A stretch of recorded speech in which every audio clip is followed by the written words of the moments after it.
पूरी दुनिया को अपनी धमकियों से डराने वाला डोनाल्ड ट्रंप खुद ईरान से कितना डरा हुआ है, इसका अंदाजा आप इसी से लगा सकते हैं कि आसमान में हवाई सफर करते हुए भी इसको डर सता रहा है कि कहीं ईरान इसको आसमान में ही टपका ना डाले। एक रिपोर्ट सामने आई है जिसमें यह बड़ा खुलासा हुआ है कि डोनाल्ड ट्रंप जब तुर्की के दौरे पर आया था तो ईरान का डर इसको कितना सता रहा था और इसने किस तरह की वहां पर चालाकियां की, कैसे अपने विमान को चेंज किया, ईरान की डर की वजह से यह तुर्की से कैसे वापस गया। बड़ा खुलासा खुद अमेरिका की मीडिया ने किया है, जिससे इसकी बहादुरी का अंदाजा आप लगा सकते हैं ये कितना बहादुर है और कितना डरपोक है। इसके बारे में डिटेल से बात करेंगे, और भी कुछ खबरें हैं, लेकिन पहले आपको कुछ हेडलाइंस बता देते हैं।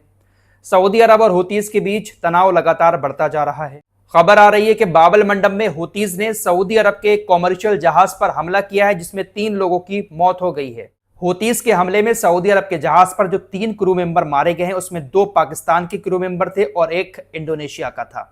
3 लोगों की मौत हो गई। हुतीज के हमले लगातार जारी हैं। अब देखना होगा कि जो मक्का समझौता पाकिस्तान, सऊदी अरब और तुर्की के बीच हुआ है, तुर्की और पाकिस्तान कब आते हैं सऊदी अरब को बचाने, क्योंकि अब तो हुतीज के हमले में पाकिस्तान के नागरिक भी मारे गए हैं। सऊदी अरब के जहाज पर हमला हुआ है, पाकिस्तान के नागरिक मारे गए हैं, तो अब तो पाकिस्तान को मिडिल ईस्ट में अपनी सेना को उतार देना चाहिए। इन तीनों देशों के रक्षा समझौते की औकात आप लोगों को 2-3 दिन के अंदर ही पता चल जाएगी। हुतीज लगातार समझौते के बाद हमले कर रहे हैं, लेकिन अभी तक पाकिस्तान और तुर्की की तरफ से सऊदी अरब की मदद करते हुए हुतीज के ऊपर हमले नहीं किए गए हैं और ना ही शायद ये हमले करेंगे।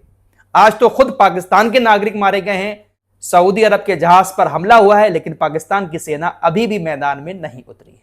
तुर्की के विदेश मंत्री हाकन फिदान ने मिस्र को लेकर कहा था कि मिस्र भी हमारे इस समझौते में शामिल हो सकता है, चौथा देश बन सकता है, लेकिन मिस्र की तरफ से अब कहा गया है कि हमारे रिश्ते इजराइल के साथ अच्छे हैं, इसलिए हम इस समझौते में शामिल नहीं होंगे। मिस्र अपने रिश्ते इजराइल के साथ मजबूत करके बैठा हुआ है। रफा क्रॉसिंग बंद कर देता है मिस्र इजराइल के कहने पर।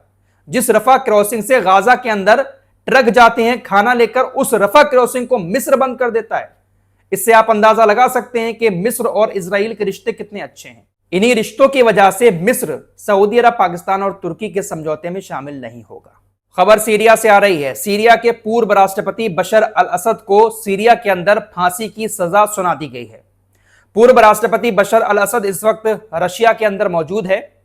बशर अल असद को सीरिया के अंदर सीरिया की सरकार ने फांसी की सजा सुना दी है। बशर अल असद अगर सीरिया के अंदर वापस आता है तो उसको फांसी पर लटका दिया जाएगा। आएगा ही नहीं पहली बात तो, और अगर आता भी है तो यहां पर उसको फांसी की सजा सुना दी गई है। दोस्तों, सीरिया के अंदर जब से अल जुलानी की सरकार आई है तब से हिजबुल्लाह थोड़ा सा कमजोर पड़ गया है। बशर अल असद की सरकार जब सीरिया के अंदर थी तो बहुत सारा हथियार सीरिया के रास्ते हिजबुल्लाह तक पहुंचता था। ईरान के कई सारे संगठन सीरिया के रास्ते हथियारों की तस्करी करके लेबनान के बॉर्डर पर हिजबुल्लाह तक हथियार पहुंचाने की कोशिश कर रहे हैं।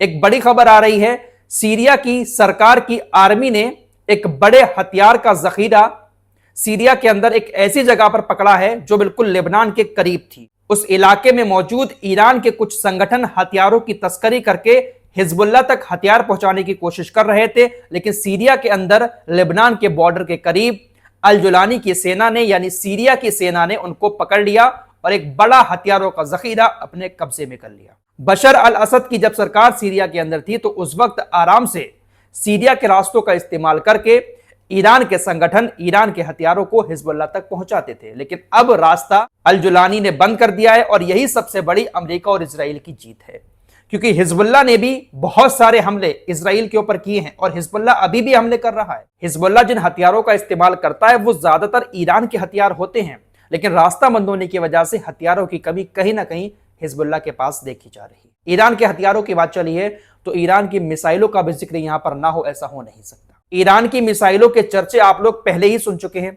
सिर्फ IRGC अपनी मिसाइलों की तारीफ नहीं करती है, बल्कि अमेरिका के अधिकारी भी IRGC की मिसाइलों की तारीफ करते हुए कहते हैं कि उसको मारने के लिए तकरीबन 3 से 4 पैट्रियट मिसाइलों का इस्तेमाल करना पड़ता है, क्योंकि ईरान की मिसाइलें रास्ता बदल देती हैं। IRGC ने कल एक नया बयान अपनी मिसाइलों को लेकर दिया है। IRGC ने कहा कि हमारे पास जो मिसाइलें हैं वो इतनी एडवांस हो चुकी हैं कि वो अपना टारगेट भी हवा में ही बदल सकती हैं। दोस्तों, मिसाइल को लॉन्च करने के लिए जब मिसाइल लॉन्चर में रखा जाता है तो मिसाइल लॉन्चर में रखने के बाद सिस्टम में टारगेट और लोकेशन सेट कर दी जाती है। कितनी दूरी पर जाकर इस मिसाइल को गिरना है, लॉन्च करने से पहले सिस्टम में सब कुछ सेव किया जाता है, उसके बाद लॉन्च किया जाता है।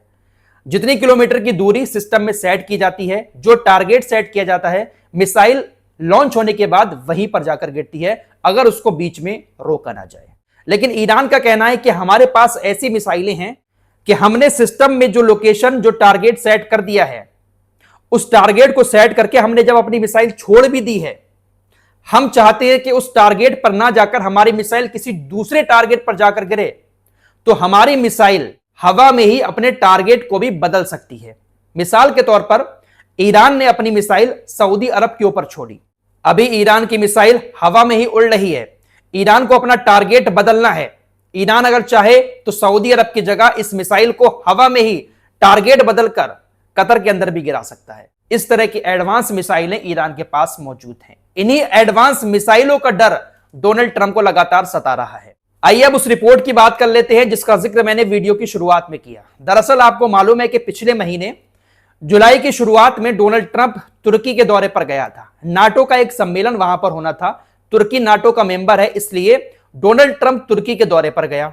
डोनाल्ड ट्रंप ने अमेरिका से तुर्की जाने के लिए कतर से गिफ्ट में मिले हुए बोइंग विमान का इस्तेमाल किया। कतर ने एक विमान डोनाल्ड ट्रंप को गिफ्ट किया था। जिस तरह से डोनाल्ड ट्रंप के पास एयरफोर्स 1 विमान है, एयरफोर्स 1 से ही डोनाल्ड ट्रंप तमाम देशों की यात्रा करता है, लेकिन अब इसने कतर के विमान का इस्तेमाल भी करना शुरू कर दिया है। डोनाल्ड ट्रंप कतर से गिफ्ट में मिले हुए विमान से तुर्की पहुंचता है, लेकिन इसका एयरफोर्स 1 भी साथ साथ तुर्की पहुंचा। 2 दिन का वहां पर सम्मेलन था। 2 दिन के सम्मेलन को खत्म करने के बाद जब ये वापस तुर्की से रवाना हुआ तो इसको पहले ब्रिटेन जाना था। इसी बीच इसको खबर मिल गई। पिछले महीने अपनी एक वीडियो में मैंने आपको बताया था, ये तुर्की के दौरे पर था डोनाल्ड ट्रंप। इजराइल की खुफिया एजेंसियों ने जानकारी दी इसको कि ईरान आपकी हत्या करना चाहता है, ईरान आपको मार देगा। ईरान ने अपनी डेड लिस्ट में आपका नाम ऊपर रखा हुआ है। इजराइल की खुफिया एजेंसियों ने जब इसको इस तरह की जानकारी दी तो इसकी हवा निकल गई। इसको डर सताने लगा कि कहीं मैं तुर्की से अपने विमान में बैठकर उड़ूं और ईरान अपनी मिसाइल मेरे विमान पर दाग दे, क्योंकि ईरान की मिसाइलें खतरनाक हैं, रास्ता भी बदल देती हैं और जल्दी टारगेट पर आती भी नहीं है। इसको डर सताना शुरू हो गया। अब इसने बड़ी चालाकी से अपने विमान चेंज कर दिए। ये कहानी जो मैं आपको सुना रहा हूं ये मेरी कहानी नहीं है, अमेरिकी मीडिया हाउस वॉशिंगटन पोस्ट ने ये पूरी रिपोर्ट लिखी है। ट्रंप अमेरिका से तुर्की, कतर से गिफ्ट में मिले हुए विमान से जाता है। जब तुर्की से वापस ब्रिटेन के लिए यह रवाना होता है तो कैमरों के सामने यह अपने पुराने एयरफोर्स 1 विमान में सीढ़ियों पर चढ़ते हुए दाखिल हो जाता है। तमाम मीडिया वाले, तमाम कैमरे वहां पर मौजूद थे। सभी कैमरों के सामने दुनिया को दिखाया कि देखिए मैं अपने पुराने एयरफोर्स 1 विमान में बैठकर तुर्की से रवाना हो रहा हूं। डोनाल्ड ट्रंप ने मीडिया को बताया कि मुझे अपने पुराने विमान एयरफोर्स 1 की याद आ रही थी, इसीलिए मैं आज इसमें सफर करूंगा। कतर ने हमें जो विमान गिफ्ट किया था उससे मैं यहां आया, लेकिन मुझे अपने पुराने विमान की याद आ गई, तो यहां से मैं अपने पुराने विमान से जाऊंगा। तमाम कैमरों के सामने डोनाल्ड ट्रंप उसमें चढ़ जाता है। लेकिन अब वॉशिंगटन पोस्ट ने अपनी रिपोर्ट में यह बड़ा दावा किया है कि विमान में चढ़ने के बाद डोनाल्ड ट्रंप को पीछे के इमरजेंसी रास्ते से उतारा गया और एयरपोर्ट पर जो माल ढोने वाली गाड़ियां होती हैं, जिसमें खाना जाता है और जरूरी सामान जो यात्री होते हैं उनका जाता है, उस गाड़ी के अंदर बैठाकर एक छोटे आर्मी विमान तक ले जाया गया। डोनाल्ड ट्रंप पूरी दुनिया की मीडिया को दिखाते हुए एयरफोर्स 1 में चढ़ा तो, लेकिन एयरफोर्स 1 से उसने यात्रा नहीं की, चुप चुपाते उतरा और एक छोटे मिलिट्री विमान से तुर्की से ब्रिटेन के लिए वो रवाना हो गया। बड़ी बात यह रही कि बहुत सारे मीडिया वाले इसके उसी एयरफोर्स 1 विमान में सफर कर रहे थे। उन मीडिया वालों को भी इस बात की भनक नहीं लगी कि डोनाल्ड ट्रंप इस विमान में नहीं है। सभी से कह दिया गया कि अपनी खिड़कियां बंद रखें। डोनाल्ड ट्रंप का एयरफोर्स 1 विमान बहुत सारे मीडिया कर्मियों को लेकर उड़ जाता है, लेकिन डोनाल्ड ट्रंप एक छोटे से विमान में जाता है। कैमरों के सामने डोनाल्ड ट्रंप इसलिए बैठा ताकि दुनिया को यह बात पता चल सके कि डोनाल्ड ट्रंप आज तुर्की से ब्रिटेन का सफर अपने पुराने एयरफोर्स 1 विमान में कर रहे हैं। अगर ईरान टारगेट करेगा तो उसी पुराने एयरफोर्स 1 विमान को करेगा, लेकिन डोनाल्ड ट्रंप दूसरे रास्ते से निकल गया और एक छोटे से विमान में तुर्की से ब्रिटेन का उसने सफर किया। तो ईरान की मिसाइलों का डोनाल्ड ट्रंप के दिल में इतना डर पैदा हो गया कि उसने अपना विमान ही चेंज कर दिया। इमरजेंसी रास्ते से उतरा, खाना ढोने वाली गाड़ी के अंदर बैठा, उसके बाद छोटे से विमान से वो उड़ गया। तो इस तरह से डोनाल्ड ट्रंप हवाई सफर करते हुए भी डर रहा है, लेकिन इसने अपनी जान बचाने के लिए बहुत सारे मीडिया कर्मियों की जान खतरे में डाल दी। अगर ईरान इसके एयरफोर्स 1 विमान को टारगेट कर देता तो इसका कुछ नहीं बिगड़ता। जो लोग उसमें बैठे हुए थे, जो मीडिया कर्मी बैठे हुए थे, वो शायद ईरान के निशाने पर आ जाते, क्योंकि ये बंदा तो अपना विमान छोड़कर दूसरे विमान से, एक छोटे से मिलिट्री विमान से तुर्की से ब्रिटेन पहुंचा। इस तरह का डर इसके दिल में बैठा हुआ है, लेकिन बातें बड़ी बड़ी करता है। इराक के अंदर जो अमेरिका के सैनिक मारे गए हैं ईरान के हमलों में, अब इसने ईरान से कहा है कि उसके बदले में हमें मुआवजा दो। आपने हमारे सैनिक मारे हैं, उसका मुआवजा आप हमें दो। ईरान इनसे मुआवजा मांग रहा है, लेकिन इन्होंने उल्टा ही ईरान से मुआवजा मांगना शुरू कर दिया है। स्टेट ऑफ हॉर्मुज अभी भी ईरान के कब्जे में है, लेकिन इसकी तरफ से बड़ा बयान आता है। बड़ा तो नहीं कहूंगा, बल्कि बड़ा चढ़ाकर बयान आया कि स्टेट ऑफ हॉर्मुज 100% अमेरिकी सेना के कंट्रोल में है। हर जहाज वहां से आसानी से गुजर रहा है, लेकिन हकीकत क्या है वो आप सभी लोग जानते हैं। तो पूरी दुनिया को अपनी धमकियों से डराने वाले शख्स की हालत इस वक्त ईरान के सामने पतली हुई पड़ी है। इस रिपोर्ट में इतना ही। कुछ और खबरों के साथ फिर हाजिर होंगे। अपना ख्याल रखिएगा। अल्लाह हाफिज।